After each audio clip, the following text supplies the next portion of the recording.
కనకమకామణిభూషితలింగం ఫణిపతివేష్టితశోభితలింగం దక్షసుయజ్ఞ వినాశనలింగం తత్ప్రణమామి సదాశివలింగం. కనకమకామణిభూషితలింగం. మన ఇంట్లో బంగారపు నగలు కానీ మణులు కానీ మనం ఏమి ధరించినా మీ ఇంట్లో ఉండే పూజా మందిరంలో దేవుడి విగ్రహానికి ఒక్కరోజు అలంకరించి ఆ తర్వాత ధరించండి. ఆ మణి సౌభాగ్యంగా మారుతుంది. రాగానే ఇలా మెడలో వేసేసుకోవడం కాదు. ఇక్కడ ఖచ్చితంగా మన ఇంట్లో ఉండే పూజా మందిరంలో అది స్త్రీ సంబంధమైన ఆభరణం అయితే అమ్మవారి మెడలో వెయ్యాలి. దుర్గాదేవి అయినా పర్వాలా, సీతాదేవి అయినా పర్వాలా, లక్ష్మీదేవి అయినా పర్వాలా, ఆవిడ మెడలో వెయ్యాలి. పట్టినా పట్టకపోయినా సరే వేసేయాలి. పట్టకపోతే పాదాల దగ్గర పెట్టేయాలి. మంగళసూత్రం కూడా అమ్మవారి పాదాల దగ్గర పెట్టి తొడుక్కుంటారండి స్త్రీలు, భక్తి ఉన్నవాళ్ళు ఖచ్చితంగా. ఆవిడే కాపాడాలండి, ఎవరు కాపాడతారు? మగవాళ్ళు కూడా ఉంగరం కొనుక్కున్నా సరే ఉంగరం తీసి ముందు అమ్మవారి దగ్గర పెట్టాలి, శివుడి దగ్గర పెట్టాలి, రాముడి దగ్గర పెట్టాలి, కృష్ణుడి దగ్గర పెట్టాలి. ఆయన వేలికి పట్టకపోతే కాలి దగ్గర పెట్టాలి. ఆయన ఈ ఉంగరం నీది అని చెప్పి అన్నాడు తీసుకుని తొడుక్కో. అప్పుడు ఆ ఉంగరం ఈ దిక్కుమాలిన రంగురాళ్ళ ఉంగరాల కంటే బ్రహ్మాండంగా పనిచేస్తుంది. దేవుడి మీద నమ్మకంతో పెట్టుకున్న ఉంగరం అది. ఈ ఆలోచనలు ఉన్నవాళ్ళు ఆ పని చేయండి. రంగురాళ్ళకి మోసపోకండి. ఒకడు మొత్తం 10 వేళ్ళకి మొత్తం 30-40 ఉంగరాలు పెట్టండి. అవన్నీ ఏవో వెలవెలబోతూ ఉన్నాయి. ఒక్క ఉంగరం బాగా మెరుస్తుంది, అది పెళ్లినాడు పెట్టిన ఉంగరం. ఇవన్నీ ఎందుకు పెట్టేవరా అన్నట్టు. ఆ ఉంగరం పెట్టుకోవడం వల్ల ఇవన్నీ పెట్టుకోవాల్సి వచ్చింది అన్నట్టు. అది పెట్టుకోకపోతే ఇవన్నీ బాగానే ఉండేవి, పెళ్ళి అయ్యాక వచ్చేవి ఇవన్నీ. ఆ పెళ్లి ఉంగరం ఒకటి పెట్టుకోబట్టి ఈ 40 ఉంగరాలు పెట్టుకోవాల్సి వచ్చింది. తర్వాత ఎన్ని వచ్చాయి ఇవన్నీ? ఈ రంగురాళ్ళ ఉంగరాలు ధరించి మోసపోకండి. టీవీలో ప్రకటనలు చూసి మీరు చేయించుకున్న ఉంగరమే, మీ మామగారు మీకు పెట్టిన ఉంగరమే, మీరు కష్టపడి చేయించుకున్న ఉంగరమే, లేదా పెళ్లి రోజుకి మీ భర్త మీ ఎందు ప్రేమతో చేయించినటువంటి ఉంగరాన్ని ఒక్కసారి అమ్మవారి దగ్గర పెట్టండి. అమ్మ ఇవి పెట్టేసుకోకండి, వెంటనే కక్కుర్తి పడి వెంటక్కడ పెట్టండి, ఆవిడ పాదాల దగ్గర పెట్టండి, అమ్మ కాపాడమని అడగండి. ఆ తర్వాత ఆ ఉంగరం తీసుకుని పెట్టుకోండి. అన్ని రకాల శుభాలు జరుగుతాయి, అనుమానం ఏంలా. భగవత్ సంకల్పం. ఏది మనం అనుభవించేటువంటి వస్తువుని ముందు భగవంతుడికి అర్పించాలి. అది కూడా లేకపోతే ఎలాగా? కనకమహామణి భూషితలింగం. కనకమహామణులని అక్కడ పడితే శివుడేం ధరించడం ఆయనకి ఎలాగో బూడిదే. వీడు ఇంత ఆభరణాలు పట్టుకొచ్చి నాకు పెట్టాడు, వీడికి ఎప్పటికీ ఆభరణాలకి లోటు ఉండకుండా ఉండుగాక అనుకున్నాయి. ఫణిపతి వేష్టిత శోభితలింగం. అంతటి శివలింగం. శివుడి మెడలో ఎప్పుడు పాము తిరుగుతూ ఉంటుంది. ఎందుకో తెలుసా? ఆ పాము విడిగా ఉంటే భయపడుతుంది మనని, శివుడి మెడలో ఉంటే భయపెట్టదు. అందుకని మన జీవితంలో కూడా భయం అనే పావుని జయించాలి అంటే మన మనస్సులో శివుడు ఉండాలి ఖచ్చితంగా. నమశివాయ నమశివాయ నమశివాయ అనే పంచాక్షరి జపాన్ని మానకుండా ఉంటే సర్పభీతి కూడా మనకి ఉండదు. దక్షసుయజ్ఞ వినాశనలింగం. దక్షుడు చేసింది చాలా గొప్ప యజ్ఞం. ఇందాకే ఆ కథ అంతా చెప్పుకున్నాను. కానీ అహంకారంతో చేశాడు. యజ్ఞాలు యాగాలు ఎప్పుడూ నిరహంకారంగా చెయ్యాలి. నేను చేస్తున్నాను అనే భావన ఉండకూడదు. భగవంతుడు చేయిస్తున్నాడు, ఈ చెయ్యి చేస్తోందంటే. దానం ఇచ్చాము అంటే భగవంతుడు ఇచ్చే అవకాశం ఇచ్చాడు, ఈ చెయ్యి ఇస్తోందంతే. అలా చేస్తే యజ్ఞం నిలబడుతుంది. లేకపోతే సొంత మావగారి యజ్ఞాన్ని కూడా విధ్వంసం చేసేసాడు. ఇక్కడ చుట్టరకాలు ఏమి ఉండవు. ఇక్కడ దక్షుడు మరి సొంత మావగారే కదా. అయినా దక్షసుయజ్ఞ వినాశనలింగం. మావగారు తండ్రి ఇంకో బంధాలే ఉండవు. తప్పు ఒప్పు రెండే ఉంటాయి. మనలాంటి వాళ్ళు కాదు దేవతలు. వాళ్ళకి మానవ సంబంధాలన్నీ పట్టవండి. ధర్మం అధర్మం అనేవి ఉంటాయి తప్ప వీడు మావాడు వీడు పరాయివాడు అనే భావన ఉండదు అక్కడ. అందుకని ఏది ధర్మమో అది చేస్తారు. మావగారి విషయమైనా అంతే, పిల్లల విషయమైనా అంతే. అందులో తేడా ఏమి ఉండదు. అందుకని అదే మనం కూడా మానవ సంబంధాల్లో పాటించాలి. ధర్మాధర్మాలకి ప్రాధాన్యం ఇవ్వాలి. కానీ వీడు మా మేనలుడు వాడు మా తోడలుడు అనే మాట రాకూడదు అక్కడ. ధర్మమే ముఖ్యం. అందుకని ఆ ఆలోచన చేయాలి.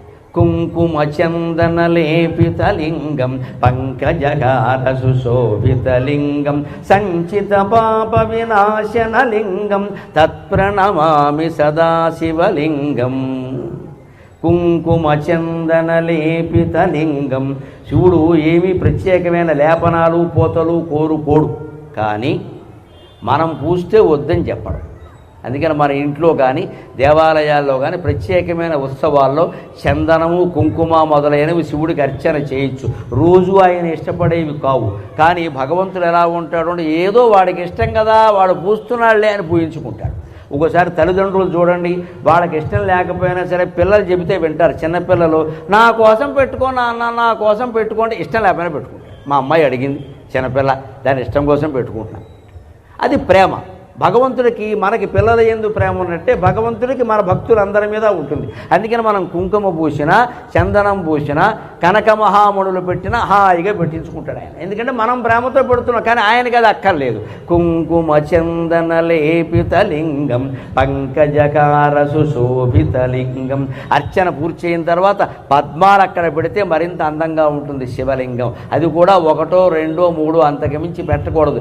చెరువులో తామరపూలన్నీ కోసి పట్టుకొచ్చే చెరువులు పాడు చేయడం. అందుకని 1, 2 పువ్వులు పెడితే ఆ మధ్యలో శివలింగం ఎంత అందంగా ఉంటుందండి.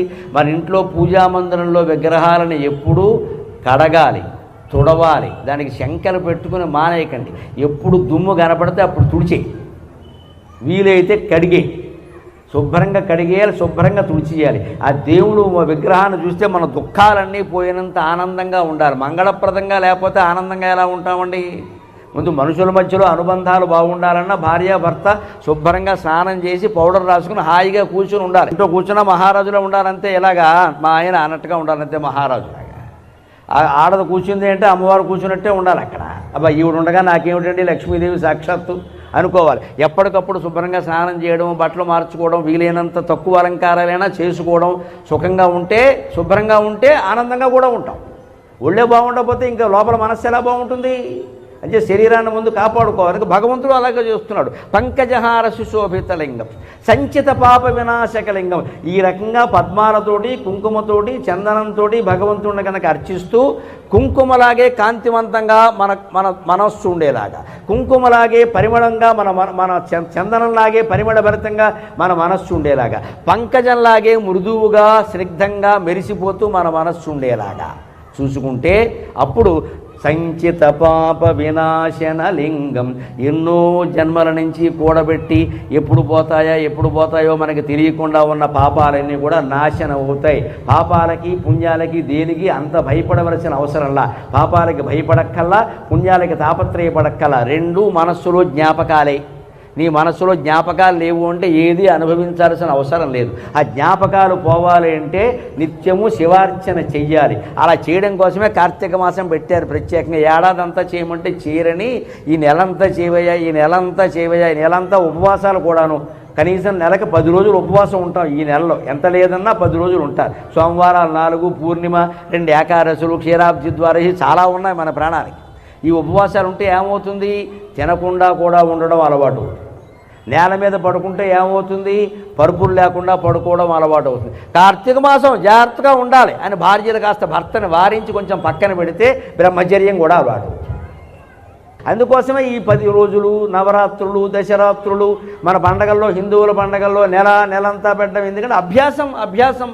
అయ్యప్ప దీక్షలో ఉన్నవాళ్ళని చూడండి, 40 రోజుల పాటు వాళ్ళు ఆ ప్రసాదం తింటారు, నేల మీదే పడుకుంటారు, చెప్పులు వేసుకోరు, ఎంత దూరం నడవాలన్నా నడుస్తారు. చన్నీళ్ళలో చచ్చేడు స్నానం చేస్తారు. తెల్లారగట్ట మనం వేడి నీళ్ళు చేయలేకపోతున్నాం అక్కడ, వాడు చన్నీళ్ళు చేస్తారు. ఇలా 40 రోజులు అలవాటు పడ్డాక ఎలా ఉండాలి మనస్సు? 40 రోజులు ఉన్నవాడిని 40 ఏళ్ళు ఉండలేనా? అలా ఉండాలి. అది దీక్షా రహస్యం. అప్పుడు ఇంద్రియ నిగ్రహం, మనో నిగ్రహం అలవాటు అవుతుంది. శాంతం, సహనం అన్నీ అలవాటు అవుతాయి. అయ్యప్ప మన ఒళ్ళో కూర్చుంటాడు, వచ్చి చెప్పాలంటే వేరే. ఇవన్నీ ఎక్కడ ఉంటాయో అక్కడే ఉంటాడు దేవుడు. అది అలవాటు కావడానికి దీక్ష మనము చెయ్యాలి అలాగే. అందుకని పంకజహార సుశోభిత అంటే సంచిత పాపం. ఎప్పుడైతే నువ్వు మనస్సును పవిత్రంగా మార్చుకున్నావో, సత్కర్మలు చేయడం మొదలుపెట్టావో, పాత పాపకర్మలు ఎందుకు మిగులుతాయండి? ఇప్పుడు పూర్వం ఒక తప్పు చేసిన వాడే ఊళ్ళో ఉన్నాడు అనుకుందామండి, వాడు ఏదో హత్య చేశాడు అనుకుందామండి, జైలు శిక్ష అనుభవించాడండి, ఏదో బయటకు వచ్చాడండి. మనం అనుకుంటాం కొన్నాళ్ళ పాటు కేడి అంటారు. వాడే తర్వాత చాలా మంచి పనులు చేశాడు అనుకోండి పశ్చాత్తాపంతో, మరో 10 ఏళ్ళు పోయాక ఏమంటారండి? ఇంత మంచివాడు ఆ పని ఎలా చేశాడండి అండమే కాదు, వాడు చేసి ఉండడో ఎవరో మోపేసి ఉంటారని కూడా అంటారండి. మంచితనం అంత గొప్పది దయచేసి గమనించాలి. మనం దుర్మార్గ పని చేసినా సరే తర్వాత సన్మార్గం అలవాటు చేసుకుంటే దాన్ని చూసినటువంటి లోకులు ఇంత మంచివాడు అలా ఎందుకు చేస్తారండి, ఎవరో మోపేసి ఉంటారు పాపం అంటే ఆ మాట అతనికి ఎంత మనశ్శాంతిగా ఉంటుంది.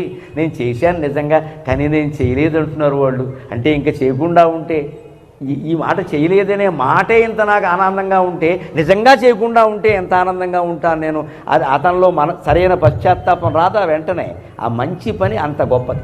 అది సంచిత పాపాలను కూడా పోగొడుతుంది. సంచిత పాప వినాశన లింగం తత్ప్రణమామి సదా శివలింగం దేవగణార్చిత సేవిత లింగం భావైర్భక్తిభిరేవ చ లింగం భావైర్భక్తిభిరేవ చ లింగం దినకర కోటి ప్రభాకర లింగం తత్ప్రణమామి సదా శివలింగం దేవగణార్చిత సేవిత లింగం. ఇంద్రుడు, వసంతుడు, కంతుడు, జయంతుడు ఎంతమంది దేవతలైనా ముక్కోటి దేవతలు శివలింగం ముందు మోకరిల్లవలసిందే. అందుకని దేవగణార్చిత సేవిత లింగం. ఎలా చెయ్యాలి? ఉట్టినే మొక్కేస్తే కుదరదు. భావై భక్తిభిరేవచ, మన మనస్సులో నిజమైన భక్తి ఉండాలి. భావైర్భక్తిభిరేవచ లింగం. గుడి చుట్టూ ప్రదక్షిణాలు ఎక్కువ చేయడం, రోజు గుడికి వెళ్ళడం, ఇవన్నీ లెక్కలెట్టద్దండి. దయచేసి ప్రదక్షిణం చేయండి, లెక్క పెట్టకండి. ఒక కాగితం తీసుకోవడం, కలం పెట్టుకోవడం, ఇక్కడ తిరుగుతున్నప్పుడల్లా ఒకటి గీసుకుంటే దృష్టి అంతా ఈ ఒకటి మీద ఉంది, దేవుడి మీద లేదు.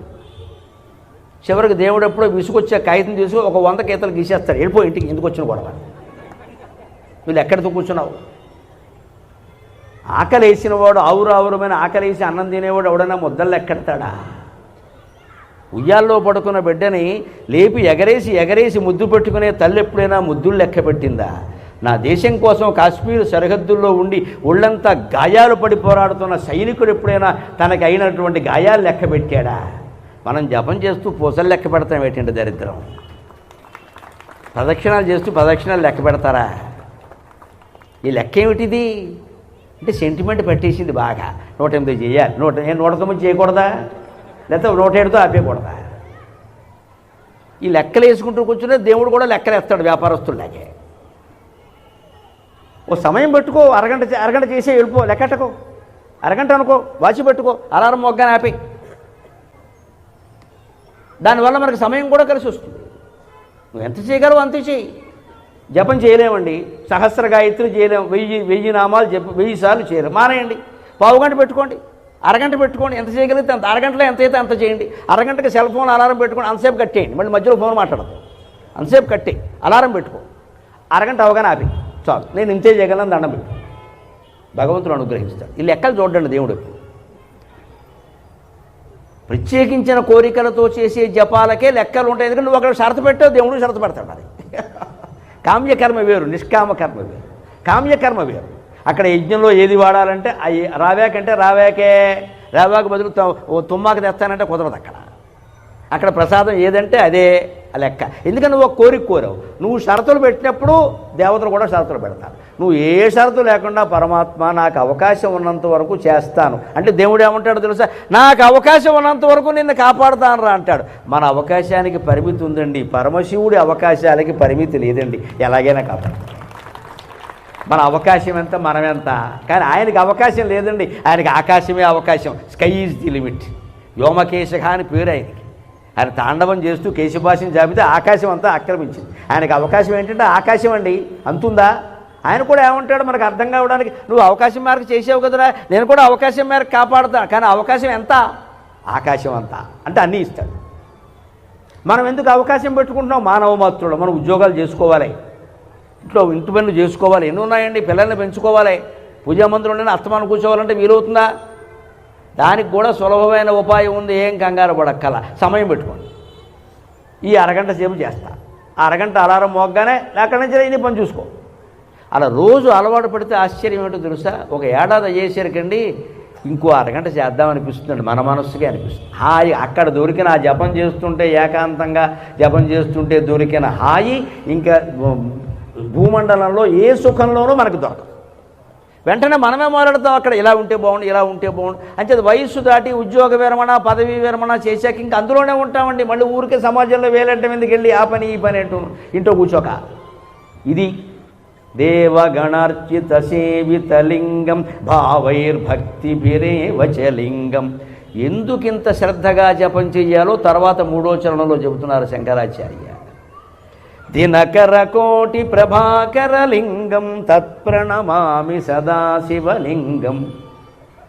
కోటి మంది సూర్యులతో సమానంగా ప్రకాశిస్తాట శివుడు. అదే శంకరాచార్య శివానందలహరిలో చెబుతారు. ఏకోవ అరిజవంతవక క్షితినభో వ్యాప్తం తమో మండలం భిత్వా లోచన గోచరోపి భవతి త్వం కోటి సూర్య ప్రభక వేద్య కిం న భవసి అగో ఘనతరం కిదృగ్భవేన్మత్తమక తత్సర్వం వ్యపనీయమే పశుపతే సాక్షాత్ ప్రసన్నో భవ అని శివుని రెచ్చగొడతారు. ఆయన శ్లోకాలు అలాగే ఉంటాయి. సూర్యుడితో పోల్చి రెచ్చగొట్టారు శివుణ్ణి. ఏమంటున్నారంటే ఎకోవారిజవంతవక సూర్యుడు ఒక్కడే ఉన్నాడు అక్కడ ఆకాశంలో, ఇద్దరు సూర్యులు లేరు.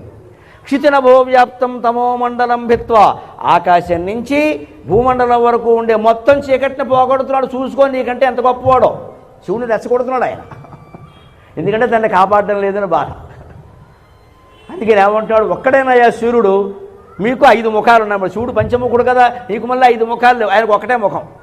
అయినా ఏం చేస్తున్నాడు, ఆకాశం నుంచి భూమి వరకు ఉండే చీకటిని మొత్తం పోగొడుతున్నాడు. 9 కోట్ల మైళ్ళ దూరంలో ఉన్నట్టు సూర్యుడు. అక్కడి నుంచి ఈ కిరణం ఇక్కడికి చేరడానికి 9 నిమిషాలు కూడా పడ్డం లేదు. మరి ఆ మాత్రం శక్తి నీకు లేదా? అప్పుడే శివుడు రెచ్చిపోతాడు, నన్ను వాడితో పోరుస్తావా అని. ఎందుకంటే ఈయన 3 కళ్ళల్లో ఒక కన్ను సూర్యుడు, ఒక కన్ను చంద్రుడు, ఒక కన్ను అగ్ని, ఉందే సూర్య శశాంక వన్య నయనం. నా ఒంట్లో ఒక కన్ను, వాడితో నన్ను పోలుస్తావా? ఇంతకీ ఏం కావాలో చెప్పమంటాడు. అది చెబుతున్నాడు ఆయన. తత్సర్వం క్షితినభో వ్యాప్తం తమో మండలం భిత్వా లోచన గోచరోపి భవతి త్వం కోటి సూర్యప్రభక దినకర కోటి ప్రభాకర లింగం. నువ్వు కోటి సూర్యప్రభాభాసమానుడివి అంటున్నారయ్యా. సూర్యుడి కాంతి నీ నుంచే వచ్చింది అంటున్నారయ్యా. మరి సూర్యుడు మాకు కనబడుతున్నాడు, ఒక్కడే ఉన్నాడు, ఇంత చీకటి పోగొడుతున్నాడు. పైగా లోచన గోచరోపి భవతి, మా కళ్ళకు కూడా కనపడుతున్నాడు. సూర్యుని చూడొచ్చు కదా, నమస్కారం చేసుకోవచ్చు కదా. సూర్యుని చూస్తే కానీ అన్నం తినని వాళ్ళు ఇప్పటికీ ఉన్నారండి మనలో. కొంతమంది పెద్దవాళ్ళు సూర్యుని చూస్తే కానీ అన్నం తినరు. నిజంగా వర్షం వచ్చి సూర్యుడు కనపడేదంటే వాళ్ళకు ఉపవాసమే. ఇప్పటికీ ఉన్నారండి అలాగా. జోక్చ సూర్యం దృశే అని సూర్యుని చూసి దండం పెట్టుకుని అన్నం తింటారు. సూర్యుడు కనపడకపోతే అన్నం తినరు. పెద్దవాళ్ళు ఉన్నారు. అప్పుడు 90 ఏళ్ళు వచ్చినా సరే తినరు. లేదురా నేను జీవితం అంతా పాటించాల్సిందే అంట. అదో పద్ధతి. భగవంతుడిని చేరుకోవడానికి, ఆత్మజ్ఞానం పొందడానికి ఏ పద్ధతి అయినా మంచిదేనండి. అందుకని ఆయన కనబడుతున్నాడు, ఒక్కడే ఉన్నాడు, నువ్వేమో 5 ముఖాలు వేసుకుని ఉన్నావు. ఆయన మొత్తం చీకటంతా పోగొడుతున్నాడు. కానీ నువ్వు నా మనస్సులో ఉండే చీకటిని పోగొట్టలేకపోతున్నావు, నిన్ను ఏమనాలయ్యా అన్నాడు శంకరాచార్య. తత్సర్వం వ్యపనీయమే. నా మనస్సులో ఈ సంసార బంధాల గురించి, ఈ ధనవాంఛల గురించి, కామవాంఛల గురించి, ఈ పదవీ పీఠాల వాంఛల గురించి ఉండే చీకటి ఉందే, విపరీతమైన కోరిక, ఇది ఎంత దారుణమైందో. కానీ సూర్యుడు పోగొడుతున్నాడు. సూర్యుడి కంటే 1,000,000 రెట్లు కాంతి కలిగిన వాడు నువ్వు పోగొట్టలేకపోతున్నావంటే ఏమంటే నీ తప్పు కాదయ్యా, ఈ దుర్మార్గపు అజ్ఞానం అంత దారుణమైందనమాట. వేద్యక్కిం నభవసి అగో ఘనతరం కీదృగ్భవేన్మత్తమక. నాలో వ్యాపించిన చీకటి ఉందే, ఈ బంధాల మీద గురించిన వ్యాపడం, మా వాళ్ళు అని కొట్టుకు చచ్చిపోవడం ఉందే, ఈ వ్యామోహం ఎంతది అంటే భగవంతుడు కూడా పోగొట్టలేనంత అజ్ఞాని. అందుకని తత్సర్వం వ్యపనీయమే పశుపతే సాక్షాత్ ప్రసన్నోభవ. అది పోగొట్టి వెంటనే ప్రసన్నం కూడా కావయ్యా. సూర్యుడు పాటు చేయకపోతే ఎలాగా? విష్ణుమూర్తి కానీ నువ్వు కానీ సూర్యుడి కంటే గొప్పవాళ్ళు అంటారు కదా. మరి గొప్పవాళ్ళు అయిన వాళ్ళు తక్కువ వాళ్ళ కంటే ఎక్కువ పనులన్నీ చేయాలి కదా. ఆయన చేసిన పాటు కూడా చేయకపోతే ఎలాగా అని భగవంతుడు రెచ్చగొడుతున్నాడు ఆయన. అది దినకర కోటి ప్రభాకర లింగం. ఇలా భగవంతుడితో మాట్లాడాలమ్మా. మన చూసిన వాళ్ళు పిచ్చివాళ్ళు అనుకున్నా మంచిదే. పూజామందిరంలో కూర్చున్నామంటే ఎదురుగా ఉన్న విగ్రహాలతో మనం మాట్లాడాలి. చూసిన వాళ్ళు ఏమైనా అనుకోని, ఆయనలో అయినా మాట అనుకోని ఏం పర్వాలా. ఎవరితో మాట్లాడుతున్నామంటే దేవుడితో మాట్లాడుతున్నాం.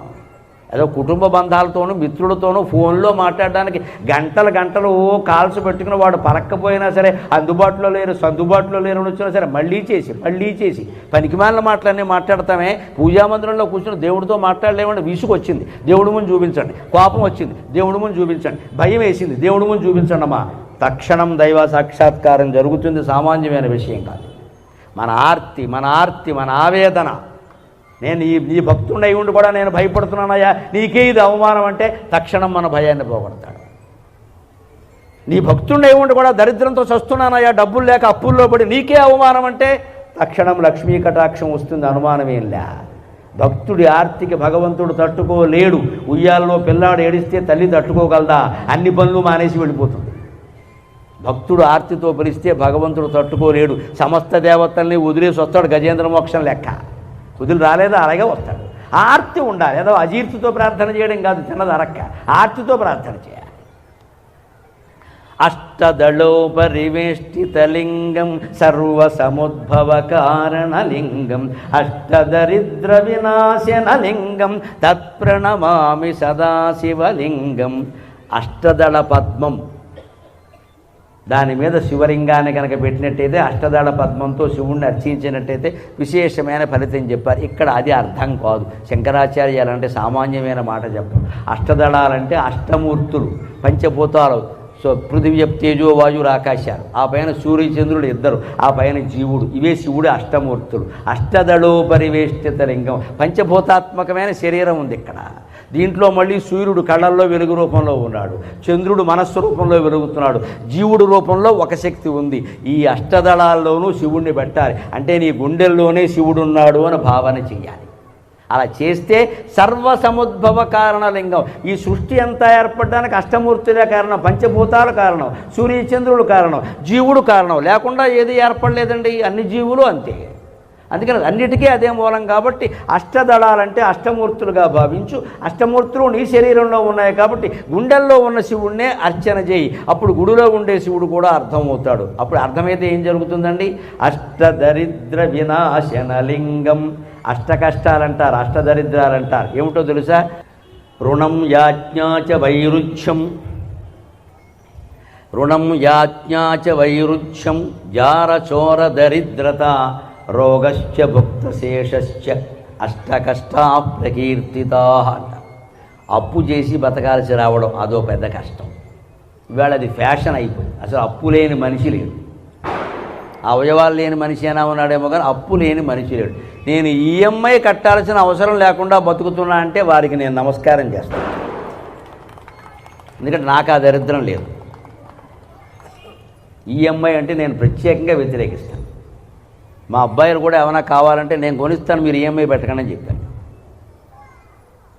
పెట్టకూడదు, అది అలవాటు చేసుకోమని. డబ్బులుంటే కొనుక్కోలేక మానేయాలి. ఇవాళ బాగా సమాజంలో వ్యాపించింది ఏమిటి అంటే ప్రతిదానికి యాపో అప్పు, యాపో అప్పు, తర్వాత వాడు టాపు, మనం ఊపి. ఇక్కడ ఈ అప్పు చేయడం బాగా దుర్లక్షణం అయిపోయింది. అందుకే డబ్బులు లేకుండా వస్తువు ఎలా కొంటా ఉంటే ₹1,00,000 వస్తువు కొనాలా, నీ దగ్గర 5,000 10,000 మించిలేవా, 90,000 అప్పు చేస్తావా? బుద్ధి జ్ఞానం ఉందా? పైగా నెలసరి వాయిదాలు ఎప్పుడో కట్టుకోవచ్చు, అర్థం లేదండి. ఉద్యోగంలో చేరాం, 50,000 జీతం ఉంది, ₹3 కోట్ల ఇల్లు కొంటాడండి 30 ఏళ్ళకి సరిపడా. ఇప్పుడు రోజుకు 30 బళ్ళలు వేసుకోవాలి అప్పు తీర్చారు. చచ్చిపోతాడు అన్యాయంగా గుండెపోటు వచ్చి. 30 ఏళ్ళకి సరిపడా అప్పు చేస్తావా? 50,000 జీతం ఉన్నవాడికి 3 కోట్ల ఇల్లు ఎందుకంటే పని లేక? అదింట్లో ఉండలేడా? 5,000 10,000 ఇచ్చి ఉండాలి.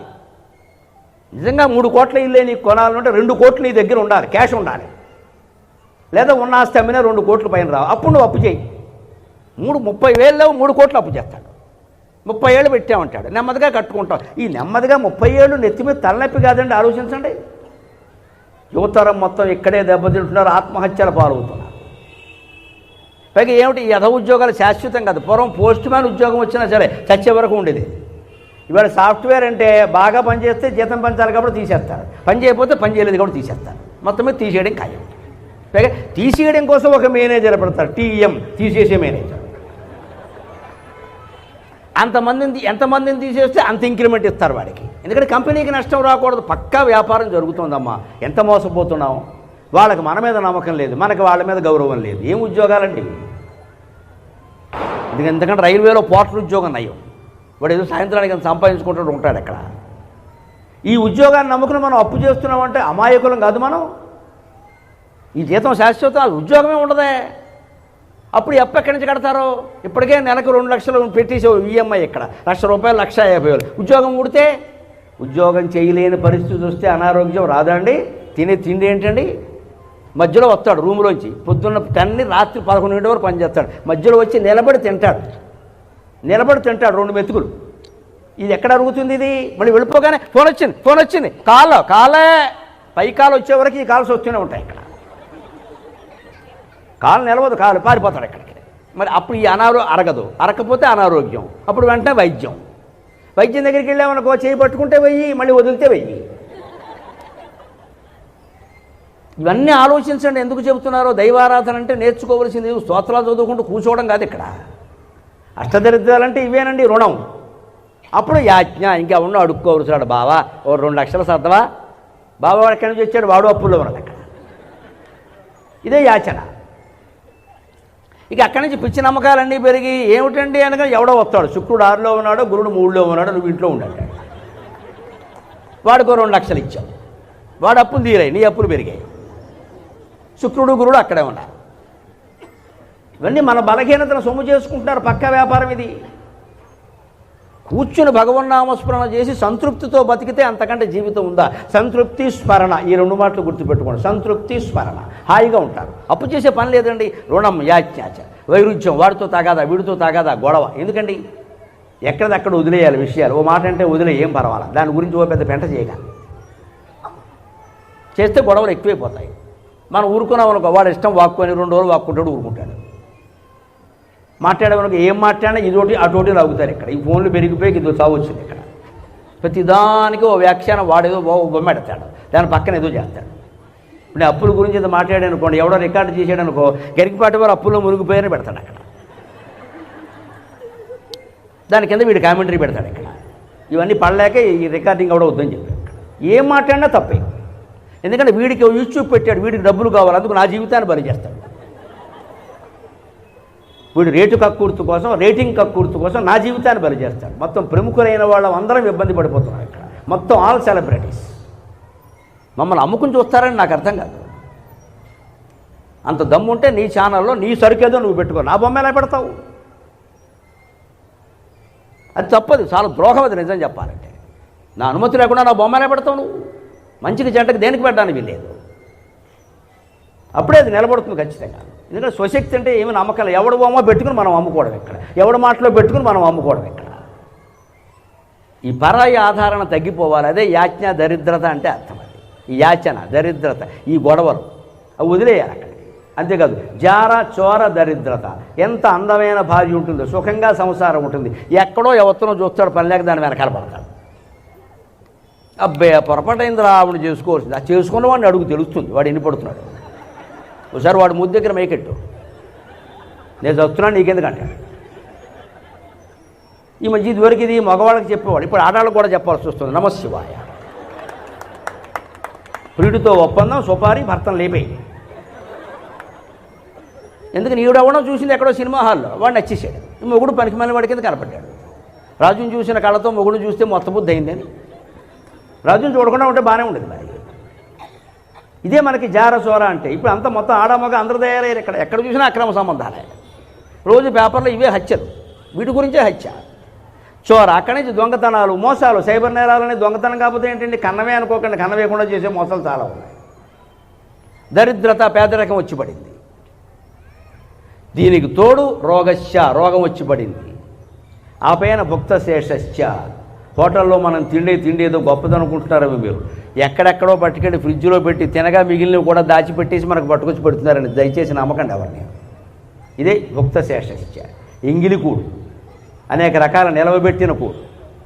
ఇవన్నీ పోవాలి అంటే అష్టదరిద్ర వినాశన లింగం తత్ప్రణమామి సదాశివలింగం. చిట్ట చివరిది 8వ శ్లోకం. సురగురు సురవర పూజితలింగం సురవన పుష్ప సదార్చితలింగం పరమపరం పరమాత్మకలింగం తత్ప్రణమామి సదాశివలింగం. సురగురువు అంటే బృహస్పతి, సురవరులు అంటే దేవతలు. బృహస్పతి, తార వంటి వారు కూడా, ఇంద్రుడు, శశీదేవి వంటి వారు కూడా వారికి ఆపదలు వచ్చినప్పుడు శివార్చన చేశారు. దేవతలందరూ చేశారు, దేవగురువులు కూడా చేశారు. సురవన పుష్ప సదార్చిత లింగం. దేవలోకంలో ఉండే పువ్వులు కూడా భగవదర్చనకి వినియోగించినప్పుడే గొప్పతనం వస్తుంది. అందుకని పారిజాత పుష్పాలతో కూడా శివార్చన చేశారు. అంతేకాదు శివార్చన అంటే ఏమిటంటే చివరిగా చెబుతున్నారు శంకరాచార్య, పరం అపరం పరమాత్మక లింగం. అపరం అంటే ఈ కనపడేది, పరం అంటే పైది. ఆ పైది ఈ కనపడేది రెండూ కూడా శివస్వరూపమే. స్వర్గానికి వెళ్ళి మనం కొత్తగా అనుభవించి చచ్చేటువంటి భోగాలు ఏమి ఉండవు అక్కడ. ఇక్కడ అనుభవించే భోగాలే అక్కడే ఉంటాయి. కాకపోతే తేడా ఏమిటంటే ఇక్కడ మామూలుగా ఎవడో హోటల్లో కూడా రవ్వదోశ పట్టుకొస్తాడు, అక్కడ రాంబ రవ్వదోశ పట్టుకొస్తుంది. అంతకంటే ఏంటి, ఊర్వశి కాస్త ఉప్మా పెడుతుంది, అక్కడ మేనకు 2 మిరపకాయ బజ్జీలు ఇస్తుంది, తిలోత్తమ తిరగల్లో పెట్టి తిప్పేస్తుంది. అంతకంటే ఏంటి. ఇంతకంటే వచ్చి చచ్చేది ఏం లేదు అక్కడ. కాస్త అందమైన వాళ్ళు వడ్డిస్తే పదార్థాలు అందంగా ఉంటాయా? రుచిగా ఉండాలి కదా ముందు. అందుకే అదేదో ఇక్కడే ఉన్నాం కదా, స్వర్గం ఆశించిన వచ్చేది లేదు. పరం అపరం ఆత్మకలింగం అన్నీ శివుడే. ఇక్కడే కనుక మనం ఆనందంగా ఉండగలిగితే ఇంతకంటే స్వర్గం ఉంటుందా? అంచేత చివరిగా ఒకటే మాట, ఇక్కడ లేనిది ఎక్కడా లేదు, ఇప్పుడు రాంది ఎప్పుడూ రాదు. గుర్తుపెట్టుకోండి, ఇక్కడ లేనిది ఎక్కడా లేదు, ఇప్పుడు రాంది ఎప్పుడూ రాదు. లింగాష్టకమిదం పుణ్యం యఃపఠేత్ శివసన్నిధౌ శివలోకమవాప్నోతి శివేన సకమోదతి. ఈ లింగాష్టకాన్ని ఎవరైతే భక్తితో అర్థాన్ని భావన చేస్తూ పఠిస్తారో వాళ్ళు శివలోకాన్ని పొందుతారు మృత్యు అనంతరం. ఈ లోకంలో కూడా శివేన సహమోదతి. శివశబ్దానికి కేవలం ఏదో ముక్కంటి శివుడు అని కాదండి, మంగళప్రదుడు అని అర్థం. ఈ లోకంలో వారికి సర్వమంగళాలు జరుగుతాయి, వారి ఇంట్లో శుభాలే జరుగుతాయి, అశుభాలు జరగవు. మామూలుగా సహజంగా వచ్చే మృత్యు వచ్చిన తర్వాత కూడా వారు కైలాసంలో శివుడితో సహా ఆనందిస్తూ ఉంటారు. ఇది మీలో ఏమాత్రం దైవభక్తిని దేశభక్తిని పెంచగలిగిన, మీలో ఉండే ఆందోళనల్ని భయాలని ఏమాత్రం తొలగించగలిగిన నేను ధన్యుణ్ణి. నాకు ఈ 4 మాటలు నేర్పిన మా అమ్మ ధన్యురాలు. స్వస్తి.